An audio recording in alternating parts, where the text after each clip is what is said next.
Young लोकांना chance द्यायलाच पाहिजे, कारण की ही जी युवा पिढी आहे ही देशाचं भविष्य आहे आणि त्यांना चान्स देणं म्हणजे त्यांना एक एनर्जी बूस्टर सारखंच आहे.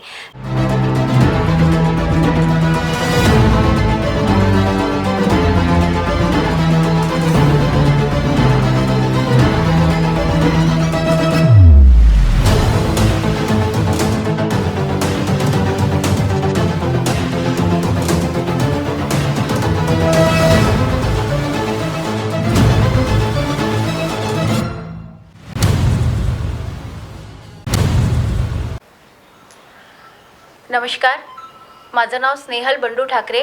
मी प्रभाग क्रमांक 11 ब मधून लढते आहे.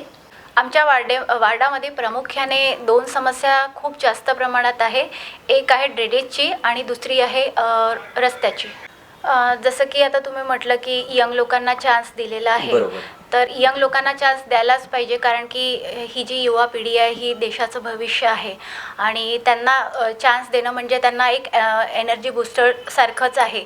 तर ते ज्या एनर्जीनी राजकारणात येतील आणि नवीन ज्या ते सिस्टमला चेंज करतील, तर ही चांगलीच गोष्ट आहे. आणि दुसरं जे झालं आहे की आपलं आरोग्याबद्दल जर आपण बोलायचं म्हटलं तर जसे आता कॉर्पोरेशनचे जे दवाखाने वगैरे आहे तिथे सुविधा उपलब्ध नाही आहे, डॉक्टर्स अवेलेबल नाही आहे. तर त्याकडे आम्ही प्रामुख्याने जास्त म्हणजे लक्ष देऊ, कारण की जे गोरगरीब असतात ते एवढे जी डॉक्टरांची फी आहे अफोर्ड करू शकत नाही. तर त्यांना सुविधा कशी उपलब्ध करून देता येईल आणि त्यांच्या ट्रीटमेंटकडे म्हणजे कमी खर्चात त्यांना योग्य ट्रीटमेंट कशी मिळेल याकडे मी जास्त लक्ष देण्याचा प्रयत्न करेल. कॉर्पोरेशनच्या शाळेमध्ये सुधार व्हायलाच पाहिजे, कारण की जे कामगार वर्ग आहे, जे हातमजुरी करून जे त्यांची जी मुलं असतात त्यांना पण शिक्षण घेण्याचा अधिकार आहे.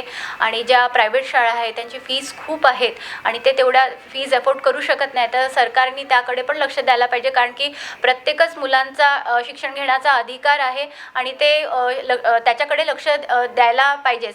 जसं की आता माझी पण शाळा आहे इथे झिंगाबाई टाकीला, डिवाइन पब्लिक स्कूल म्हणून आहे, माझं ITI कॉलेज आहे.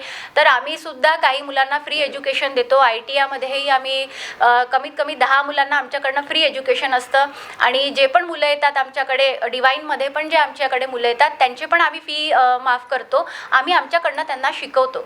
जसं आमच्याकडनं होईल तसं आम्ही त्यांच्यासाठी करत असतो. आणि ज्या कॉर्पोरेशनच्या ज्या शाळा आहे त्याच्याकडे पण आम्ही प्रयत्न करू की कसं काय करता येईल, त्याकडे म्हणजे मार्गदर्शन घेऊन आम्हाला जे करता येईल ते आम्ही करू.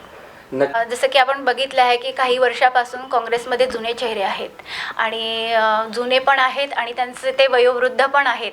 तर परिवर्तन करायला पाहिजे, नवीन लोकांना संधी पण द्यायला पाहिजे, कारण की जसं की आता तुम्ही बघत आहे की नवीन अपडेट्स येत आहेत.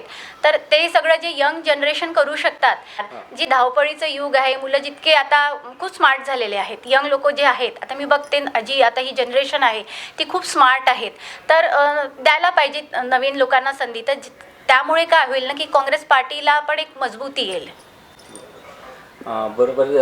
याच कारणाने आपण याची आशा ठेवतो की जितके यंग उमेदवार, जितके नवीन उमेदवार यावेळेस इलेक्शनाला समोर जात आहे, नक्कीच त्यांना लोक आणि त्या वॉर्डातल्या लोकांनाही त्यांची मतं रुजतील आणि त्याच पद्धतीने त्या मोटिवेशननी जे इलेक्शन लढतात आहे त्याच मोटिवेशननी जिंकल्यानंतरही ते कार्य करेल आणि आपल्या इनोव्हेटिव्ह विचारांनी नक्कीच महानगरपालिका त्यांच्या स्वतःच्या वॉर्डाला नक्कीच त्याचा फायदा होईल, अशी अपेक्षा. तुम्हाला खूप खूप शुभेच्छा धन्यवाद इलेक्शनसाठी.